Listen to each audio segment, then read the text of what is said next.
The CEO of Coastal Bites hadn't stepped foot inside his own restaurant in nearly a year. His days were now filled with investor meetings, expansion plans, and spreadsheets that tracked profit margins across 37 locations. He'd almost forgotten what it felt like to walk through the doors as a customer, to smell the signature seafood dishes that had made his small beachside shack grow into a regional phenomenon. Tonight would change that. The reviews online had been concerning him for weeks. Not like it used to be. Quality has gone downhill. Staff seems unhappy. He'd tried addressing these issues from his corporate office, sending memos and updated training materials, but nothing seemed to work.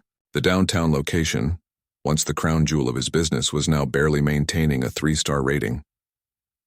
Maybe I'm overthinking this, he muttered to himself as he parked his car 3 blocks away. Normally he'd pull into the reserved spot with his luxury sedan, but tonight was different. Tonight he wasn't coming as the boss. He checked his appearance in the rearview mirror one last time. The baseball cap pulled low over his forehead and the casual clothes were a far cry from his usual tailored suits. He'd grown a beard over the past 2 weeks, and the reading glasses he normally left on his desk now sat on the bridge of his nose. Even his own mother might have trouble recognizing him. The walk to the restaurant gave him time to settle into his role. Just a regular guy, out for dinner on a Friday night. Nothing special. Nothing to draw attention. The restaurant stood at the corner of Pine and 4th, its blue and white awning faded from the sun. The neon sign flickered slightly, something he immediately noted as needing repair. Through the windows, he could see a bustling dining room. At least business wasn't suffering. A gust of wind carried the smell of fried fish and that distinctive lemon garlic sauce he'd created in his home kitchen 15 years ago, the recipe that started it all. His stomach growled in response, a reminder that he'd been too busy to eat lunch today. Taking a deep breath, he pulled open the door and stepped inside. The hostess stand was unmanned, with a small "Please wait to be seated" sign placed haphazardly on its edge. He stood there for several minutes, watching servers rush by without acknowledging him. One nearly bumped into him while carrying a tray of drinks, sloshing water onto the floor without stopping to clean it up. That's a slip hazard, he thought to himself, fighting the urge to point it out. He wasn't here as the boss. He was here to see what was really happening when no one thought he was watching. After 5 minutes of waiting, a young hostess finally approached. Her name tag was missing, and her uniform shirt was untucked on one side. The company handbook specifically outlined proper uniform standards, but he bit his tongue. "Table for one?" she asked, barely making eye contact as she grabbed a menu. "Yes, thank you," he replied, trying to sound like an ordinary customer. She led him through the dining room, past several empty tables with clean settings, only to seat him at a wobbly table near the kitchen doors where the noise level was significantly higher. "Your server will be with you shortly," she said, already turning away before finishing her sentence. He took in his surroundings, noting details that would have escaped a regular customer but stood out glaringly to him. The salt and pepper shakers were only half filled. The table wobbled because someone had stuffed a folded napkin under one leg instead of properly adjusting it. The specials board still advertised last month's featured dish. Behind him, the kitchen doors swung open and closed with each passing server, giving him glimpses of what should have been his pride and joy. The kitchen looked understaffed, with only 3 cooks visible when there should have been 5 on a Friday night. One cook was arguing with a server, gesturing angrily at a ticket. 10 minutes passed, then 15. No server approached his table. He watched as customers who arrived after him were greeted promptly, their drink orders taken with smiles. Was it because he was alone?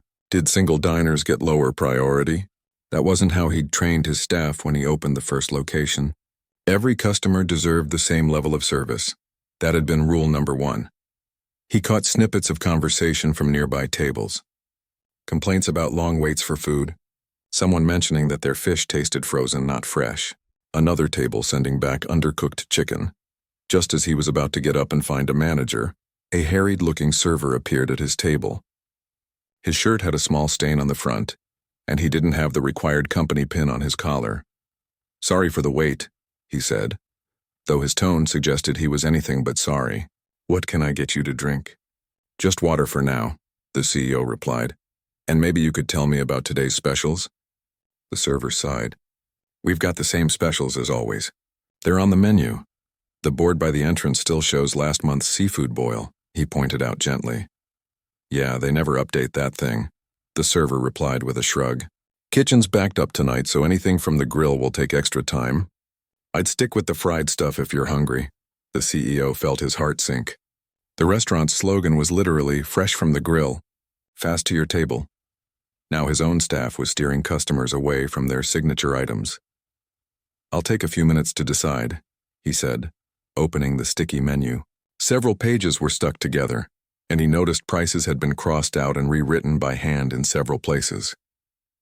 As the server walked away without bringing his water, the CEO overheard a conversation at the next table. Used to be so much better. I don't know what happened to this place. My brother knows someone who works in corporate.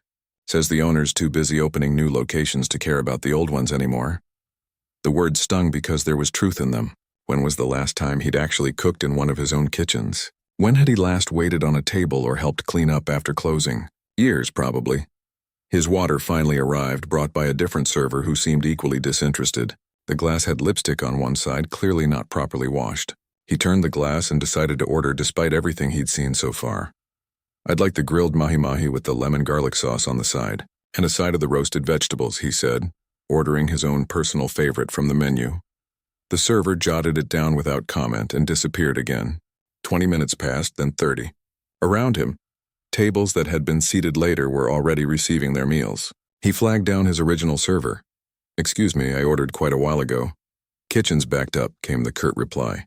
I'll check on it. Another 15 minutes went by. The CEO watched as the manager on duty, someone he didn't recognize, must be a new hire, spent most of his time on his phone in the corner rather than supervising the floor. The bartender was openly drinking shots with customers. A server dropped an entire tray of food and cursed loudly enough for the whole restaurant to hear. This wasn't the business he'd built. This wasn't what Coastal Bites was supposed to be. When his food finally arrived, nearly an hour after he'd ordered, it looked nothing like the dish he'd created. The fish was obviously frozen, not fresh. The sauce, his signature sauce, was clearly from a bottle, not the recipe he'd developed. The vegetables were overcooked and swimming in oil. He took one bite and knew immediately that everything had gone wrong. This wasn't just an off night or a few employees breaking rules. This was a systemic failure of everything he'd built his business on. With growing determination, he waved over his server. It was time to speak with whoever was in charge, and then he would have some serious decisions to make about the future of his company. Excuse me, he said firmly when the server approached. I'd like to speak with the manager, please. The server looked annoyed at the request. His eyes narrowed slightly as he scanned the CEO's casual appearance, making a quick judgment that seemed to place him in the difficult customer category. What's the problem? The server asked, not bothering to hide his irritation. I'd just like to speak with the manager about my meal and the service, the CEO replied calmly, keeping his voice level despite his growing disappointment. The server rolled his eyes so slightly that most customers would have missed it, but the CEO caught it immediately. Fine, I'll get him. As the server walked away, the CEO overheard him mutter to another staff member. Table 12's being a pain, probably trying to get a free meal. The comment stung. He'd built this business on customer satisfaction, not suspicion. When had his staff started viewing customers as adversaries, rather than the very reason they had jobs? While waiting for the manager, he took another bite of the fish, wincing at the rubbery texture. The fresh mahi-mahi he'd once insisted on had clearly been replaced with a cheaper frozen substitute. The vegetables tasted as if they'd been sitting under a heat lamp for hours. Even the plate presentation was sloppy. Nothing like the careful arrangements he'd once trained his kitchen staff to create. A few minutes later, a young man approached his table. The manager wore a button-up shirt with the company logo, but it was wrinkled, and his name tag was flipped backward. He looked barely out of college with a perpetually bored expression that didn't change as he approached the table.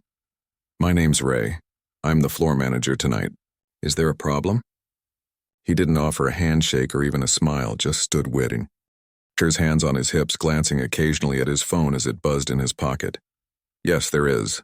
The CEO began carefully. I've been a customer of Coastal Bites for years, and I have to say something's changed.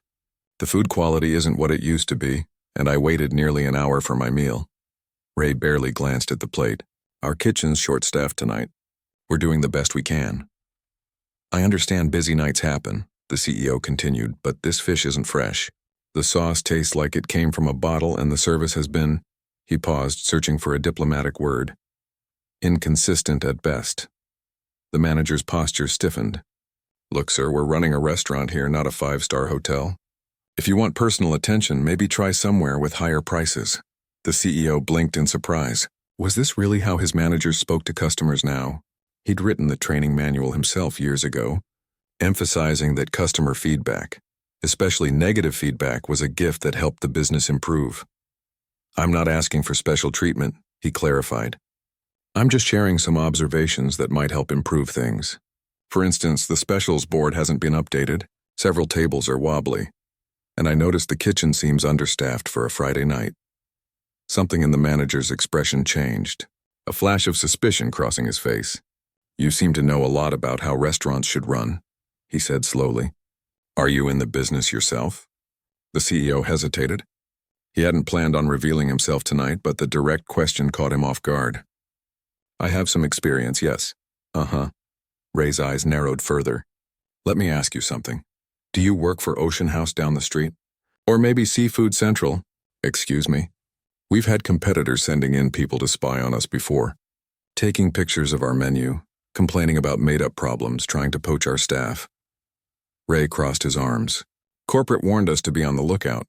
The CEO nearly laughed at the irony. The corporate Ray referred to was literally sitting right in front of him, and he'd never issued any such warning. In fact, he'd always admired his competitors for pushing him to be better. I assure you, I don't work for any competitor. I'm just a customer with concerns. Ray pulled out his phone and started typing something. Yeah, well, we get concerned customers in here all the time trying to get free meals or cause trouble. I'm not trying to get anything for free, the CEO said, his patience wearing thin. I'm willing to pay full price. I just think you'd want to know when your food and service aren't meeting expectations. Ray looked up from his phone with renewed suspicion. How'd you know we're short-staffed in the kitchen? You been watching our back door or something? Taking notes on our operations? The accusation was so absurd that the CEO almost lost his composure. I could see through the kitchen doors when they swing open. Anyone sitting at this table could see that? Right. Ray wasn't buying it. He glanced toward the bar and made a subtle hand gesture. Listen, sir, I think it's best if you finish up and head out. We're getting busy and I need this table. The CEO looked around at the half-empty restaurant. There are at least 7 open tables I can see from here. Yeah, well, we've got reservations coming in. Ray's tone made it clear the conversation was over. I'll have your server bring your check. As Ray walked away, the CEO saw him stop by the bar and whisper something to a large man who appeared to be working security. Something that definitely wasn't in the restaurant budget he approved. The security guard glanced over, sizing him up. This was getting out of hand. The CEO considered revealing his identity right then, but a part of him wanted to see just how far this would go. How badly had his restaurant culture deteriorated when he wasn't watching? His server returned moments later, dropping the check on the table without a word. The CEO noticed he'd been charged full price for the meal he'd barely touched, plus an automatic 20% gratuity that should only apply to parties of 6 or more. Excuse me? He called as the server started to walk away. There's an automatic gratuity on here. Is that a new policy? The server turned back with a smirk. Manager's discretion for problem customers. Company policy. It absolutely was not company policy. The CEO had written the policy manual himself and nothing like that existed in it. He felt his face flush with a mixture of embarrassment and anger, not at being overcharged, but at how freely his staff now lied to customers. I'd like to see that policy. Please, he said calmly. The server shrugged. Take it up with Ray if you've got a problem. I just do what I'm told. As the server walked away again, the CEO noticed the security guard moving casually in his direction, positioning himself a few tables away while pretending to check on something. At the same time, Ray was watching from near the hostess stand, speaking into what looked like a walkie-talkie. Another expense the CEO didn't remember approving. He took out his wallet and placed enough cash on the table to cover the bill, including the fraudulent gratuity. He had no intention of creating a scene, but he also wasn't going to be intimidated out of his own restaurant. As he stood to leave, Ray intercepted him near the exit. Sir, before you go, I'd like to ask you a few more questions. I've paid my bill. I'm leaving now, the CEO replied. We've had some items go missing from other customers tonight, Ray said loudly enough for nearby diners to hear.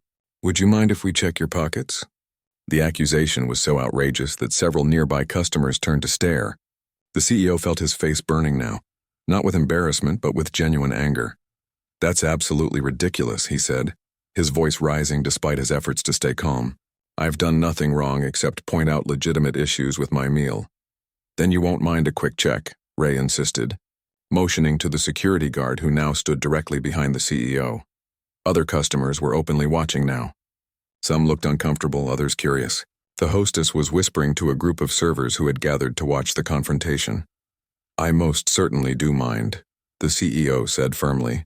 You have no right to search me, and I've done nothing to warrant this kind of treatment. Ray took a step closer, lowering his voice. Listen, buddy, we know you're from Ocean House. Their manager called us last week warning that they'd be sending people over to cause problems. So either you let us check or we call the police.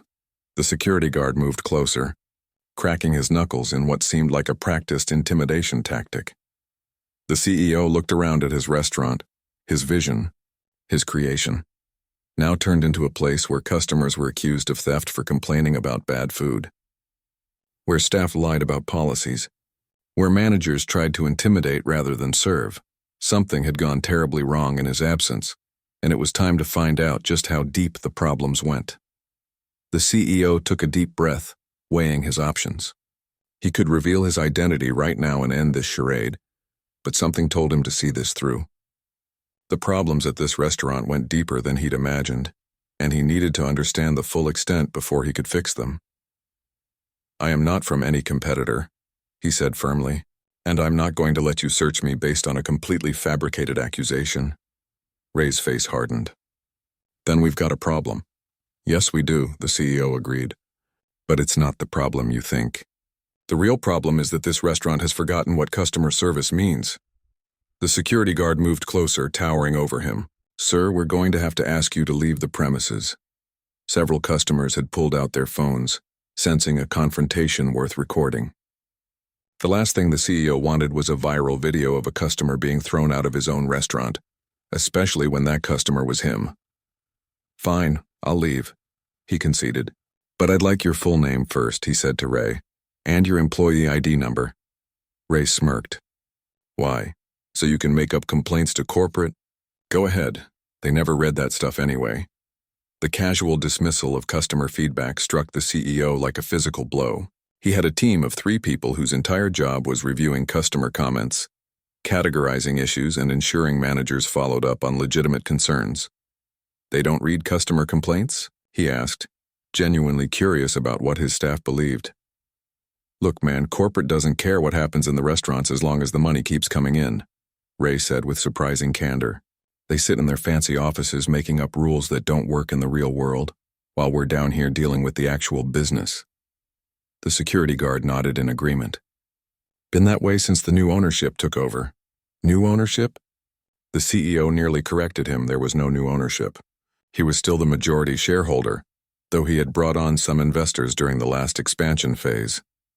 When did the new ownership take over? He asked instead. Ray looked annoyed at the continued conversation.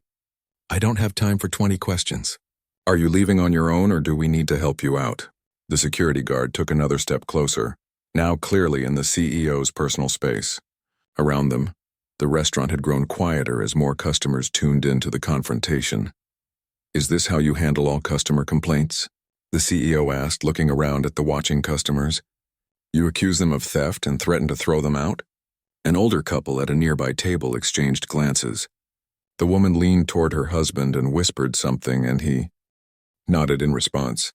They began gathering their things despite their meals being only half eaten. Ray noticed too. Now you're disrupting our other customers. That's it. He gestured to the security guard. Tom, please escort this gentleman out. The guard, Tom, apparently reached for the CEO's arm. Let's go, buddy. Don't make this harder than it needs to be. The CEO pulled his arm away. Don't touch me. His voice was calm but carried an authority that made Tom hesitate. I'll leave, but you both should know that this interaction isn't over. Ray rolled his eyes. What are you going to do? Write a bad Yelp review? Go ahead. One more won't make a difference. That explained the declining online ratings. If this was how management responded to legitimate concerns, no wonder customers were leaving negative reviews. The CEO turned to address the watching customers. I apologize for the disruption. I simply wanted to discuss some issues with my meal and was met with accusations and threats. Several customers nodded sympathetically. Others looked uncomfortable. The older couple had stood up and were now asking for their check from a confused-looking server. That's enough, Ray said sharply. Tom, get him out of here. The security guard reached for him again, but this time the CEO was prepared. He stepped back and pulled out his wallet. Instead of money, he removed a business card, one he always carried but rarely needed to use. He handed it to Tom. Before you put your hands on me, you might want to read that. Tom glanced at the card, his expression shifting from annoyance to confusion. He looked at the CEO, then back at the card. Ray, you should see this. Ray snatched the card from Tom's hand, glancing at it impatiently.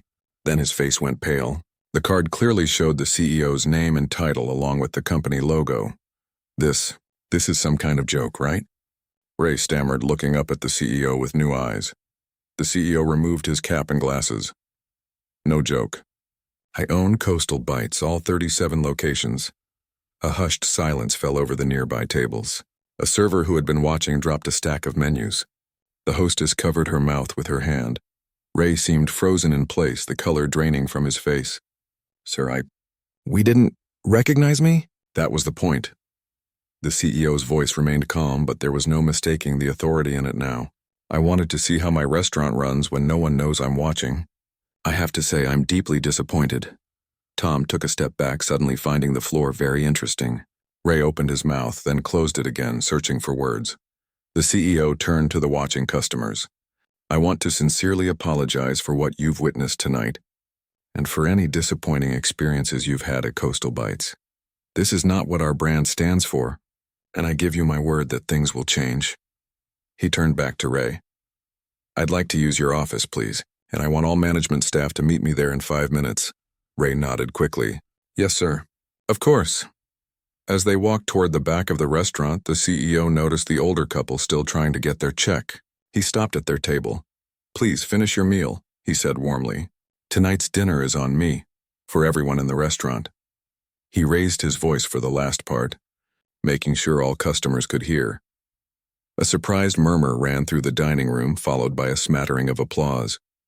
The CEO nodded in acknowledgement, then continued toward the back, with Ray trailing behind him like a scolded puppy. The manager's office was small and cluttered. Fast food wrappers filled the trash can. Apparently, the manager of his seafood restaurant preferred burgers from the competition. The desk was covered with papers, including what looked like timesheets with handwritten adjustments. Ray, I'd like you to gather every manager who's worked at this location in the past month for a meeting tomorrow morning at 8 a.m. Can you do that? Ray nodded quickly. Yes, sir. Absolutely. In the meantime, I'd like to speak with your kitchen staff. One at a time, please. Starting with your head chef. Chef Mike's not going to be happy about leaving the kitchen during dinner service, Ray said, then immediately regretted his words when he saw the CEO's expression. I think Chef Mike will make an exception, the CEO replied evenly. Don't you? Yes, sir. Right away. Ray practically ran from the office. Left alone, the CEO took the opportunity to examine the office more carefully. The employee bulletin board was covered with outdated notices. The safe was unlocked. A half-empty bottle of whiskey sat on the filing cabinet. But most concerning were the modified timesheets on the desk. He picked them up, seeing clear evidence that employee hours had been manually reduced. Someone had been shorting the staff on their paychecks. The door opened and a heavy-set man in a stained chef's coat entered. He looked suspicious and defensive. You wanted to see me? He asked gruffly, clearly unaware of who he was speaking to. The CEO stood and extended his hand. Yes, Chef Mike, I did. My name is... I know who you are, Chef Mike interrupted, ignoring the outstretched hand. Your picture's in the employee handbook. Though you look different without the suit, at least someone recognized him. Then you know why I'm concerned about what I found here tonight. Chef Mike crossed his arms. Look, before you start pointing fingers, you should know what we're dealing with here. Your fancy corporate policies don't work in the real world. The CEO gestured to a chair. I'm listening. Chef Mike sat reluctantly. You tell us to use fresh fish, but you cut our food budget by 30% last quarter. You say quality matters, but you won't approve overtime when we're short-staffed. You want everything made from scratch, but you give us prep times based on using pre-made sauces. The CEO frowned. I never approved a budget cut or changed the prep time standards. Well, someone did. We get emails from corporate all the time with new rules that make our jobs harder. Show me these emails, the CEO said, his concern growing by the minute. Chef Mike pulled out his phone and brought up his work email. He handed it over, and the CEO scrolled through message after message, all purportedly from corporate headquarters, all implementing changes he'd never approved. The mystery was deepening. If he hadn't sent these directives, who had? The door opened again and Ray poked his head in. Sir, there's a regional director on the phone for you. Says it's urgent. The CEO's eyes narrowed. Which regional director? Ray looked uncomfortable. Mr. Patel, sir. He oversees all the locations in this district. The CEO nodded. He'd promoted Raj Patel to regional director about 18 months ago. Raj had impressed him with his attention to detail and commitment to the brand standards. Tell him I'll call back in 20 minutes, the CEO said. I'm not finished here, Ray hesitated. He said it's extremely urgent, sir. Something about preventing a PR disaster. So Raj already knew he was here. Word traveled fast. Fine. Put him through to this line. He pointed to the office phone. Ray nodded and left, closing the door behind him. The CEO turned back to Chef Mike. I want to see your food storage areas now. Chef Mike looked like he wanted to object but thought better of it. Follow me. As they walked through the kitchen, the CEO noted that only 3 line cooks were working on what should have been their busiest night. They all looked up nervously as he passed, obviously having heard about his presence. The walk-in refrigerator told the story better than any conversation could have. Shelves that should have been stocked with fresh produce held mostly pre-packaged items. The fish, supposedly delivered fresh each morning according to company standards, was clearly frozen and thawed. Containers of pre-made sauces, including his signature lemon garlic sauce, sat in plastic tubs with labels from a wholesale food supplier. This isn't what I created, the CEO said quietly. This isn't Coastal Bites, Chef Mike shrugged. This is what the budget allows. We make it work. The CEO opened a container and smelled the sauce. It was a poor imitation of his recipe, heavy on garlic powder and with a chemical tang from preservatives. When did this change? He asked. When did we start using pre-made sauces? About a year ago, Chef Mike replied. The memo said it was more cost-effective and ensured consistency across all locations. I never approved that memo. Chef Mike looked surprised. It came from the regional office. Had all the official letterhead and everything. The CEO's suspicions grew. Before he could ask more questions, a kitchen worker stuck his head in the door. Chef, phone call's ready in the office.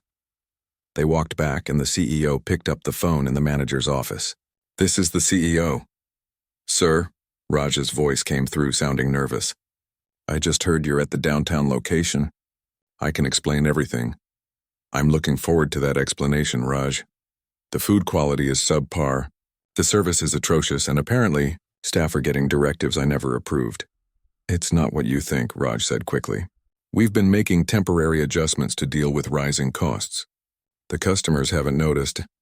I was just thrown out of my own restaurant for complaining about the food, the CEO cut in. So yes, the customers have noticed. There was a pause on the line.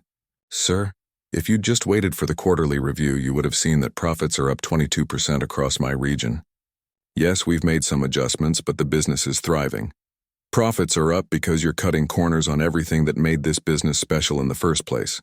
With all due respect, sir, the business isn't about your personal recipes anymore. It's about scaling efficiently. The investors are happy with the numbers, and that's what matters. The CEO felt a chill. The investors see the quarterly reports. They don't taste the food or experience the service. And they certainly don't decide our company policies without my approval. Raj's voice hardened slightly. Actually, sir, the board gave regional directors more autonomy last year. It was in the revised operations manual. What revised operations manual? Another pause. The one that was distributed after the last board meeting. You signed off on it. The CEO remembered that meeting. He'd been distracted, dealing with a family emergency, and had admittedly skimmed some of the documents before approving them. Had he inadvertently given away control of his company's standards? "I'll be reviewing that manual first thing tomorrow," he said. "In the meantime, I'm staying at this location tonight to understand exactly what's going on. I expect you in my office at 8 a.m. sharp tomorrow." "Sir, I have meetings scheduled." "Cancel them." After hanging up, the CEO turned back to Chef Mike, who had been pretending not to listen. "I need to see all the directive emails and memos you've received in the past year. Can you help me with that?" Chef Mike nodded slowly, seeming to sense the shifting dynamics. "I can pull them up for you, but there's something else you should probably see." He led the CEO to a small break room where several staff members were eating a quick meal. They all froze when the CEO entered. "It's okay," Chef Mike assured them. "He's trying to understand what's been happening." A young woman in a server's uniform looked up. "Are we all getting fired?"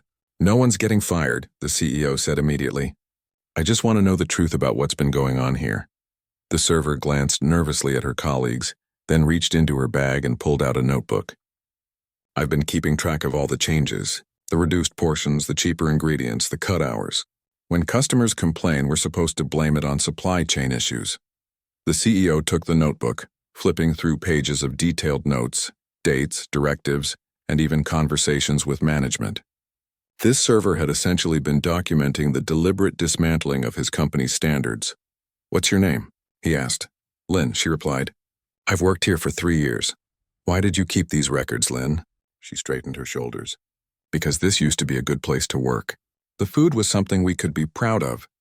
I kept hoping things would go back to how they were, so I documented everything in case someone ever asked." The CEO felt a surge of gratitude for this employee who had cared enough to keep track when he hadn't been paying attention. "Would you be willing to share this with me?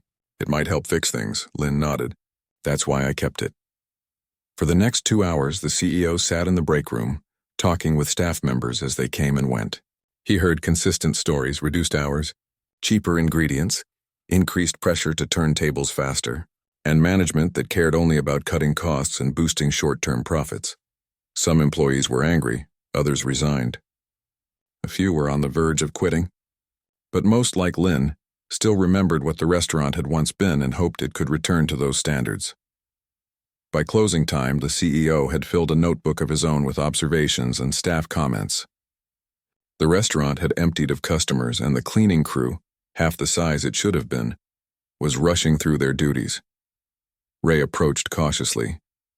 "Sir, we're about to close. Will you need anything else tonight?" "Yes," the CEO said, standing up. "I'll need the keys to the restaurant." "I'm staying after hours." Ray looked alarmed. "Staying?" "But we're not staffed for—" "I'm not asking for staff to stay. Just give me the keys. I want to see this place when it's empty." After a moment's hesitation, Ray handed over his key ring. "The alarm code is 5421. Thank you. Remember, all managers here at 8 a.m. tomorrow."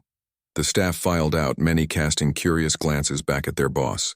When the last person had left, the CEO locked the door behind them and stood in the darkened restaurant. He walked slowly through the space, seeing it with new eyes. The worn carpet that needed replacing, the chipped paint on the walls, the tables that wobbled because no one had taken the time to level them properly. In the kitchen, he opened refrigerators and storage cabinets, taking inventory of what was really being used versus what his recipes called for. The discrepancies were significant and consistent. On a hunch, he went back to the office and booted up the computer. The password was still the company default, another security policy being ignored. He opened the financial records and began combing through them, line by line. Around midnight, he found what he was looking for. The food costs reported to corporate were significantly higher than what the restaurant was actually spending. The difference was being logged as waste, but there was no way they were throwing away that much food. The regional director had been systematically cutting quality while reporting higher expenses. The money had to be going somewhere, and the CEO was now determined to find out where. He picked up the phone and dialed a number he rarely needed to use, the head of his company's internal audit team. "This is the CEO. I need you to meet me at the downtown location at 7 a.m. Bring your team. We're going to need a full forensic audit." After hanging up, he leaned back in the chair, the pieces finally falling into place. What had started as a simple undercover visit to check on service quality had uncovered something much more troubling. Tomorrow would bring confrontations and difficult decisions, but for tonight, He needed to make one more call.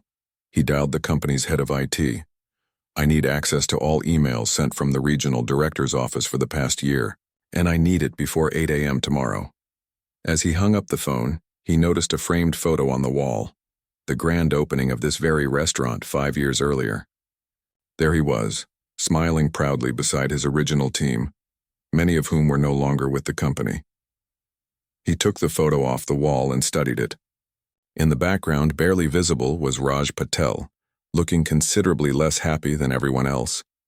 The CEO remembered now that Raj had applied for the general manager position at this flagship location, but had been passed over in favor of someone else. He'd eventually worked his way up to regional director, but perhaps he'd never forgotten that initial rejection. The CEO replaced the photo on the wall and checked his watch. It was past midnight. In just a few hours, he would confront the people responsible for undermining everything he'd built. But first, he had one more thing to do. He walked back to the kitchen, turned on the lights, and put on an apron. Opening the refrigerator, he took out ingredients, the few good ones he could find, and began to cook. Tomorrow would be about confronting the problems, but tonight, he needed to reconnect with the reason he'd started this business in the first place, his love of creating food that made people happy. As the familiar rhythms of chopping, stirring, and seasoning filled the empty kitchen, he felt a renewed sense of purpose. He would fix this no matter what it took. Coastal Bites would be something to be proud of again. The CEO arrived early the next morning, having spent most of the night reviewing documents and cooking. The kitchen now smelled of fresh herbs and properly prepared seafood. He'd made a batch of his original lemon garlic sauce from scratch, using ingredients he'd found buried in the back of the storage area or picked up from a 24-hour grocery store. At 6:45 a.m., Lynn arrived, looking surprised to find the restaurant already unlocked. She was even more surprised to find the CEO in the kitchen, sleeves rolled up, arranging food samples on the conference room table. "You're here early," she said, setting down her bag. "Never left," he replied with a tired smile. "I needed to understand what's been happening here." Lynn nodded toward the samples. "What's all this?" "A reminder of what our food is supposed to taste like." He gestured to 2 plates. "This is the sauce they're currently serving, and this is the original recipe." Lynn dipped a spoon into each and tasted them. Her eyes widened at the difference. "I forgot how good it used to be." "So did I," the CEO admitted. "That's on me. I got so caught up in expansion that I stopped paying attention to the details that made us special." In the first place, the internal audit team arrived at 7 a.m. sharp, 3 serious-looking people in business attire, carrying laptops and file folders.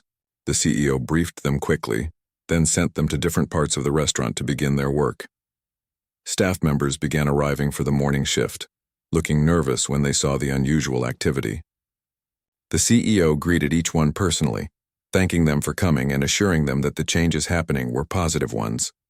At 7:30, the IT director called. "I've got those emails you requested," she said.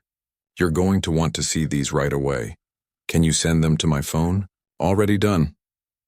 The CEO spent the next 15 minutes scrolling through emails that confirmed his worst suspicions. Raj had been systematically undermining company standards while reporting false numbers. But he hadn't been working alone. Several other regional directors were copied on emails discussing ways to maximize profit through resource optimization, corporate speak for cutting corners. At 7:55, Ray arrived looking like he hadn't slept. He was followed by 3 other managers who had worked at the location over the past few months. They all stopped short when they saw the CEO waiting for them. "Good morning," he greeted them. "We'll be meeting in the main dining area. I've set up a table there." As they filed in, looking uncomfortable, the front door opened again. Raj Patel entered, impeccably dressed in a tailored suit, projecting confidence despite the circumstances. "Good morning, sir," he said smoothly, extending his hand as if this were a normal business meeting. The CEO didn't take the offered hand. "Let's get started." They sat around a large table in the center of the dining room. The managers fidgeted nervously while Raj maintained his composed facade. "I spent the night here," the CEO began, "reviewing financials, reading emails, and speaking with staff. What I discovered is deeply troubling." Raj leaned forward. "Sir, if I may?" "You may not," the CEO cut him off firmly. "Not yet. First, I want to conduct a simple taste test. He gestured to Lynn, who brought over 2 unmarked dishes containing fish with sauce. "This is a blind test. Tell me which one is better." The managers exchanged confused glances, but each took a bite from both plates. Their reactions were immediate and unanimous. The second sample was clearly superior. "The first sample is what we're currently serving to customers," the CEO explained. "The second is the original recipe that built this company. Can anyone tell me why we switched?" Ray looked at his lap. The other managers glanced at Raj, who remained impassive. "Let me answer that," the CEO continued. "According to the directive sent from the regional office, it was to optimize food costs and ensure consistency.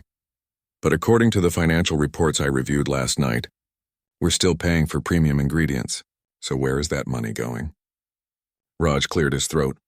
"As I tried to explain yesterday, we've been making necessary adjustments to scale the business efficiently. The board approved increased regional autonomy to make these decisions. The board approved allowing regional directors some flexibility in implementing company standards," the CEO corrected. "They did not approve systematically dismantling those standards while falsifying financial reports." He placed a stack of printed emails on the table. "These messages show a coordinated effort to reduce quality while reporting higher expenses. The difference has been categorized as waste in the books, but our actual waste logs don't match these numbers.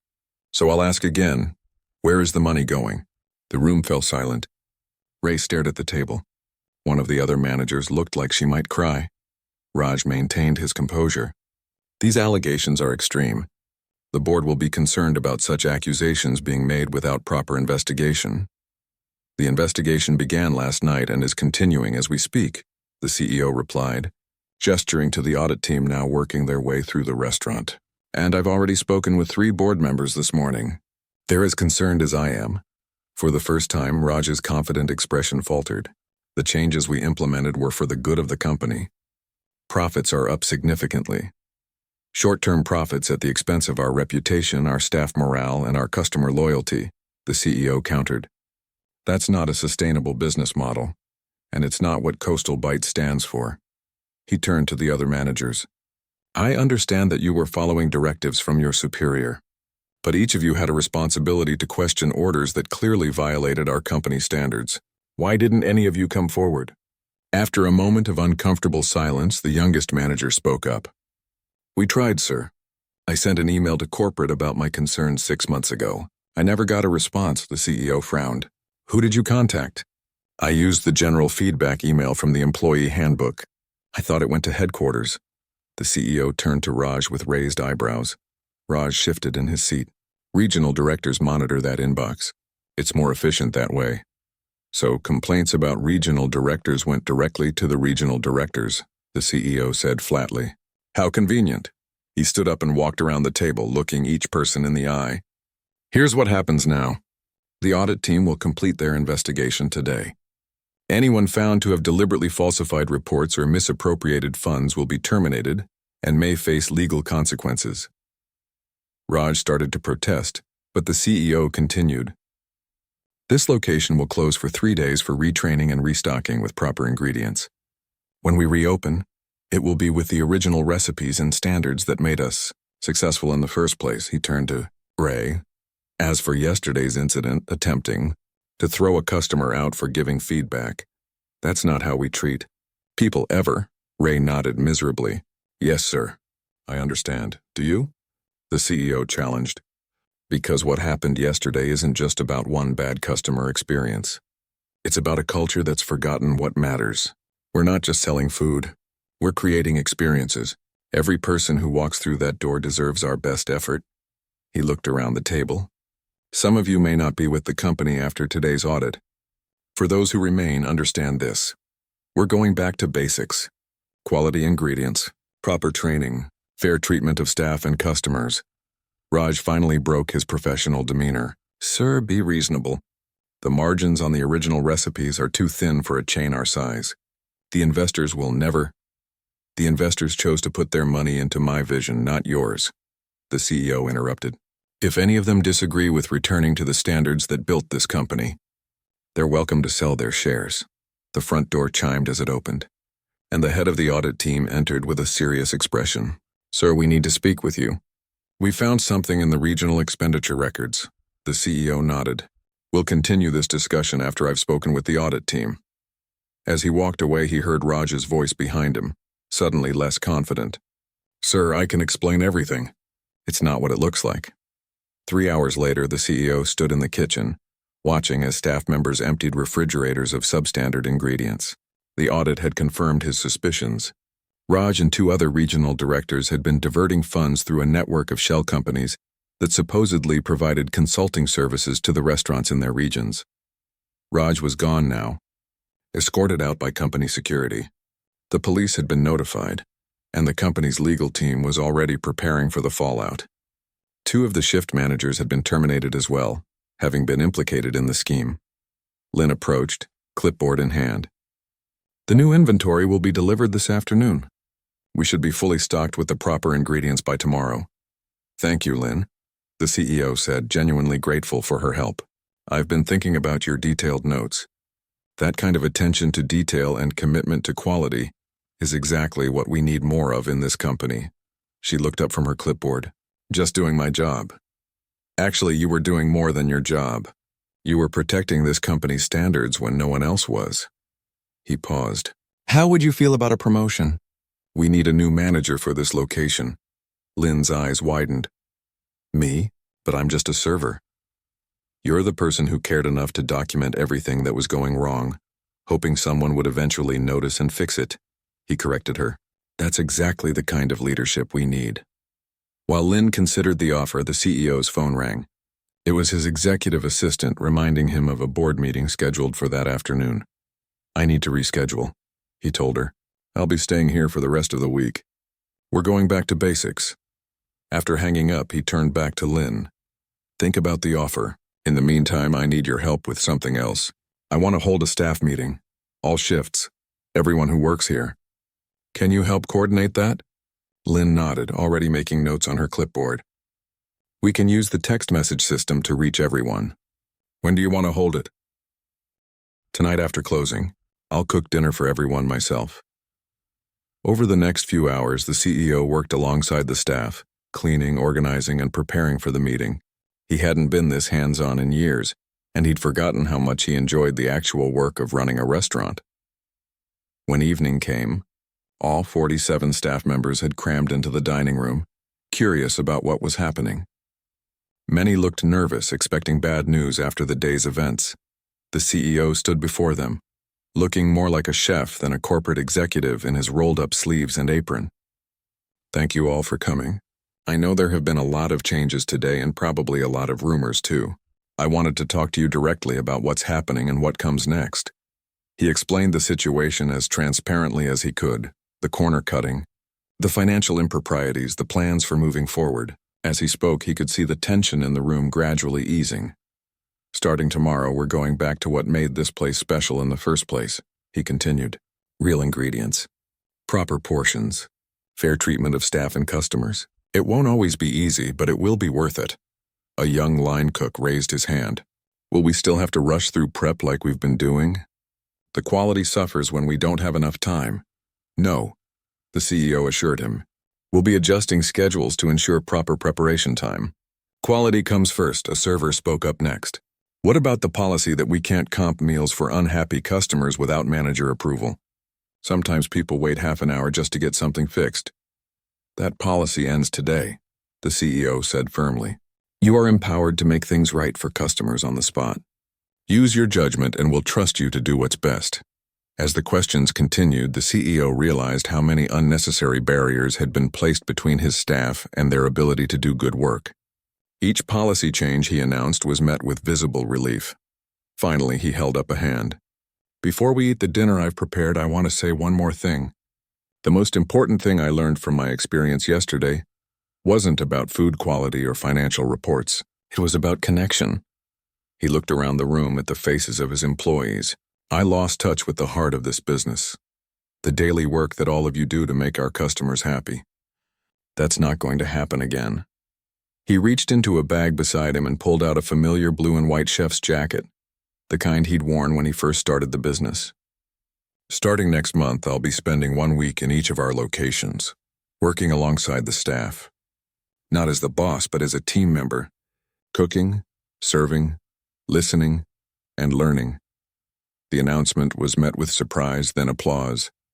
"Now," he said with a smile, "I've made enough of my original recipes to feed everyone here. Let's eat, and then let's talk more about how we make this place great again." As the staff lined up for food, the CEO felt a sense of purpose he hadn't experienced in years. The road ahead wouldn't be easy. Rebuilding trust never was. There would be financial implications from returning to higher quality ingredients. Some investors might indeed be unhappy about prioritizing long-term reputation over short-term profits, but watching his employees taste his food, many of them experiencing the original recipes for the first time, he knew this was exactly where he needed to be. Not in a corporate office reviewing spreadsheets, but here on the front lines, reconnecting with the passion that had started it all. Lynn approached him as he was serving. "I've thought about your offer," she said. "I'll take the manager position on one condition." "What's that?" "That you teach me how to make this sauce properly. I want to be able to train others to get it right." The CEO smiled. "That's a deal. We'll start tomorrow." 6 months later, the downtown location of Coastal Bites had the highest customer satisfaction rating in the company's history. The CEO had made good on his promise, working in each location and implementing changes based on what he learned. Profits had dipped initially as they invested in better ingredients and proper staffing, but customer loyalty and word of mouth had driven a steady increase in business that was now surpassing previous numbers. The board had been won over by the tangible results, and a new company policy required all executives to work in restaurant operations for at least 1 week each quarter. No disguises needed, just genuine connection with the people and processes that made the business work. As for the CEO himself, he kept a small framed photo in his office, a picture of him being nearly thrown out of his own restaurant. It served as a daily reminder of the most valuable lesson he'd learned. Never lose touch with what matters most in your business, because sometimes the view from the bottom shows you what you can't see from the top.